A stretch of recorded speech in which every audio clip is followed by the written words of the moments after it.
Hola a tothom, avui estem aquí per donar suport a una cosa molt important. L'associació NURCAT ha organitzat aquest torneig per a captar diners i per ajudar algunes persones que s'enfronten a un desnonament el proper 14 de setembre. Per què estem aquí avui?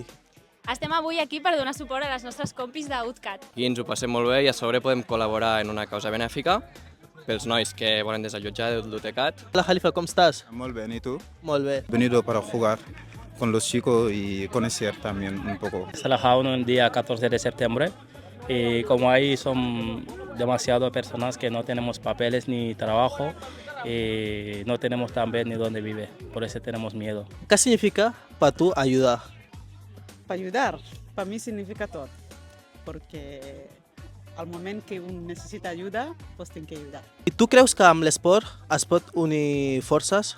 Sí, sí, siempre. Yo desde que llegué aquí, yo vengo de Uruguay, he conocido muchas personas a través del deporte y ha sido algo muy lindo encontrarme con gente de distintos lugares a través del deporte. Bueno, pues està molt bé perquè així els altres també coneguin la nostra cultura, ens coneguin a nosaltres també i que vegin que som bona gent també. Et preocupa el tema d'habitatges?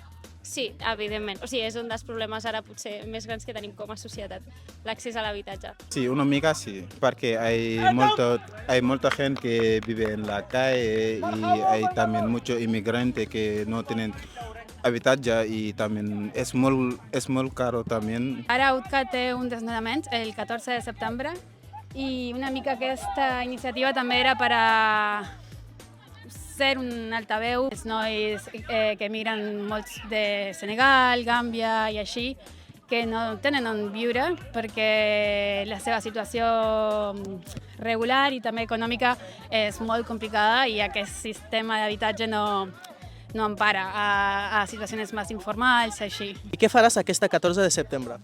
El 14 de setembre a defensar la cotorra, a defensar UTCAT, a defensar les nostres cases, així que estarem a la porta. El 14 de setembre, si tot va bé, estaré ajudant els companys d'UTCAT.